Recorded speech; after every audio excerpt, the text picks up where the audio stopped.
자, 이야기는 정확히 10년 전 2015년으로 거슬러 올라갑니다. 당시 한 한국 교수가 학회 발표장에서 미친놈 취급을 받았어요. 서울대 재료공학부 이태우 교수입니다. 그가 들고 나온 재료가 뭐냐? 페로브스카이트라는 이름조차 생소한 물질이었어요. 이 물질은 30년 전부터 학계에 알려져 있었지만 누구도 진지하게 다루지 않았던 재료였습니다. 몇 년에 한 번씩 논문 구석에 등장하는 정도. 학자들 머릿속에서 거의 사라진, 잊혀진 광물 결정이었어요. 그런데 이태우 교수가 그 잊혀진 재료로 LED를, 그러니까 차세대 디스플레이를 만들겠다고 선언한 거죠. 당시 그 재료로 만든 LED 효율이 얼마였는지 아세요?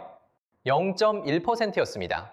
이미 OLED가 20%를 넘어서던 시절이거든요. 200배 차이예요. 쉽게 비유하면 이런 거죠. 시속 1km로 기어가는 자전거를 들고 와서 이 자전거로 시속 200km짜리 스포츠카를 이기겠다고 선언한 겁니다. 그것도 세계 최고 권위의 학회장에서요. 전 세계 학자 95%가 등을 돌렸습니다. 일본, 미국, 유럽 다 비웃었어요. 이태우 교수님이 그때를 이렇게 회상하시더라고요. LED도 제대로 못 만드는데 OLED 되겠냐? 다들 이렇게 말했어요. 한국 연구자가 들고 나온 카드는 학계 입장에선 코미디였던 거죠. 200배나 뒤처진 효율을 들고 세계 최고 기술인 OLED를 뛰어넘겠다고 선언했으니까요. 그도 그럴 것이 학자들 사이에서 한국에 대한 평가는 늘 이런 식이었습니다.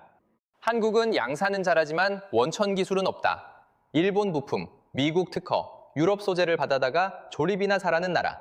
그게 30년간 우리한테 붙어있던 꼬리표였습니다. 그런데 바로 그 순간 이태우 교수는 모두가 절대 진리로 믿어온 30년의 상식을 뒤집어 버립니다.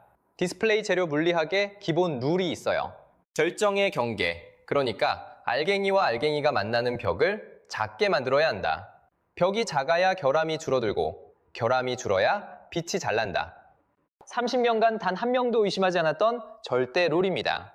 뜨거운 물을 오래 유지하려면 보온병 벽이 두꺼워야 하잖아요. 종이컵에 담으면 금방 식어버리죠. 빛도 똑같아요. 결정 알갱이 안에서 만들어진 빛이 밖으로 새나가지 않게 하려면 알갱이 사이 벽이 두꺼워야 합니다. 그런데 학계 상식은 정반대였던 거예요. 30년간 벽을 더 얇게 만들어야 좋다고 가르쳐왔던 거죠. 그런데 이태우 교수는 정반대로 갔어요. 알갱이를 작게 만들고 담장을 오히려 두껍게 늘려버린 겁니다. 그 두꺼운 담장에는 결함이 생기죠. 그건 다른 첨가제를 넣어서 메꿔버렸어요.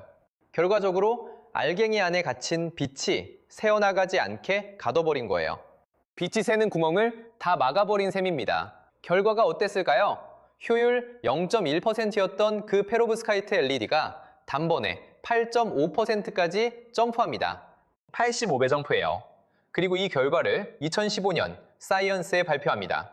세계 학계가 발칵 뒤집혔습니다. 그 비웃던 미국 연구실, 일본 연구실, 유럽 연구실이 그제서야 부랴부랴 페로브스카이트에 뛰어들기 시작해요. 한국이 깃발을 먼저 꽂은 운동장에 다들 뒤늦게 입장한 거죠. 그리고 그 효율은 5년 만에 23%까지 올라갑니다. OLED를 따라잡은 거예요. 200배 차이를 5년 만에 따라잡고 그 위로 올라타 버린 겁니다. 자, 그렇다면 한 가지 의문이 생기죠. 도대체 이 페로브스카이트 LED가 뭐길래 27년간 OLED만 파오던 사람이 갑자기 갈아탄 걸까요? 답은 단순합니다. OLED의 끝이 보였거든요. OLED는 유기물, 그러니까 탄소 기반 분자로 빛을 내는 방식이에요. 그런데 유기물은 본질적으로 약합니다. 시간이 지나면 타들어가요. 특히 파란색이 빨리 죽어요. 여러분 스마트폰 오래 쓰면 화면에 잔상 남는 거, 그게 바로 그 한계입니다. 반면에 페로브스카이트 LED는 게임 자체가 달라요. 하즈, 표현력으로 비교해드릴게요. OLED는 자연색의 약 70%까지 표현합니다.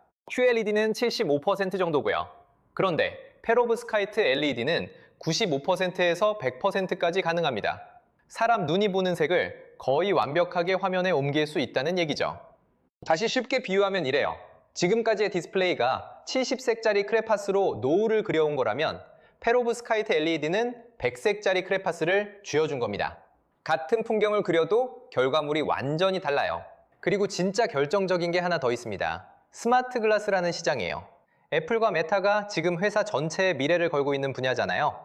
그런데 안경 렌즈 안쪽, 그러니까 우리 눈에서 단 1cm 떨어진 거리에 화면을 띄워야 합니다. 그 좁은 공간에서 영화관 수준의 화질을 뿜어내야 하죠. 발열도 안 되고 배터리도 빨리 닳으면 안 되고요. OLED로는 이거 못합니다. 효율이 부족하고 해상도가 한계예요. 그래서 애플도 메타도 페로브스카이트 LED를 정확히 지목하고 있는 거죠. 차세대 헤드셋과 스마트 글라스의 운명이 이 기술 하나에 걸려 있습니다. 여기까지가 2015년에 한국이 한번 세계를 뒤집은 이야기예요. 그런데 진짜 통쾌한 반전은 이제부터입니다. 실험실에서 잘 만들어지는 거랑 공장에서 대량으로 찍어내는 건 완전히 다른 얘기잖아요. 페로브스카이트는 다 좋은데 양산이 정말 어려운 재료였어요. 기존 방식은 핫 인젝션이라고 부릅니다. 150도가 넘는 뜨거운 용액에 재료를 쏟아부어서 만드는 방식이에요. 비유하자면 펄펄 끓는 기름에 재료를 던져넣고 잠깐 익혔다가 급속도로 식히는 거죠. 화재 위험, 폭발 위험이 항상 따라다녔습니다. 게다가 비싼 특수 설비도 필요했고요. 이걸 공장 라인에 그대로 옮길 수 있을까요? 못합니다. 너무 위험하고 너무 비싸고 무엇보다 대량으로 만들면 품질이 떨어집니다. 100g 만들 땐 효율 100%가 나오던 게 100kg 만들면 효율이 뚝 떨어지는 겁니다. 산업계가 가장 싫어하는 시나리오죠. 그래서 전 세계가 10년 가까이 매달렸어요. 그 양산의 벽을. 작년 2월 한국이 또 깨버립니다. 이태호 교수팀이 개발한 새 기술 이름이 콜드 인젝션이에요. 말 그대로 차갑게 주입한다는 뜻입니다. 뜨거운 기름이 아니라 차가운 환경에서 재료를 천천히 자라게 하는 방식이죠. 여기에 핵심 트릭이 또 있습니다. 수도 이멀전이라는 상태인데요. 비유로 풀어드릴게요. 마요네즈 아시죠? 기름과 물은 절대 안 섞이는데 마요네즈는 그 둘이 골고루 퍼져 있는 상태입니다. 이걸 유화라고 부릅니다. 그런데 수도 이멀전은 반대예요. 잘 섞이는 액체끼리 있는데 그 안에서 고체 알갱이들이 마치 방울처럼 둥둥 떠 있는 상태인 거죠. 이 상태에서 차갑게 천천히 식히면 어떤 일이 벌어지냐? 알갱이들이 흐트러지지 않고 천천히 완벽한 큐브 모양으로 스스로 조립이 됩니다. 한 5분에서 10분에 걸쳐서요. 상식이 또 뒤집힌 겁니다. 보통은 온도를 낮추면 품질이 떨어져요. 그런데 이 방식은 온도를 낮출수록 품질이 올라가요. 게다가 산업용 대량 생산에서도 효율 100%가 그대로 유지됩니다. 생산성은 기존 방식 대비 6배. 이게 작년 2월 네이처의 표지 논문으로 실린 그 논문이에요. 자, 정리해볼게요. 작년 1월 사이언스의 한 편, 같은 달 네이처의 또 한 편, 그리고 한 달 뒤 2월에 네이처의 한 편 더. 1년 만에 세계 최고 학술지의 표지 논문 3편. 한국과학기술정보통신부가 정부 차원에서 직접 브리핑한 사건입니다. 세계적으로 유례가 없는 기록이에요.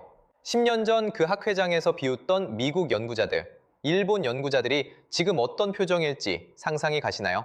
그들이 200배 앞서 있다고 깔보던 한국 연구실 하나가 이제는 그들을 200배 따돌리고 저 앞에서 깃발을 흔들고 있는 겁니다. 그리고 이게 진짜 핵심인데요. 이태호 교수팀이 이미 확보한 원천 재료 특허가 9건이에요. 그동안 한국이 디스플레이 강국이긴 했는데 안에 들어가는 재료는 죄다 외국에서 사왔습니다. 일본 소재기업, 독일 소재기업, 미국 소재기업한테 매년 수조 원씩 로열티를 내왔던 거죠. 한국이 만들어 판 OLED 패널 한 장 한 장마다 그 안에 재료값은 외국으로 흘러갔던 거예요. 그런데 이번에는 다릅니다. 원천 재료부터 양산 기술까지 한국이 다 쥐고 있어요.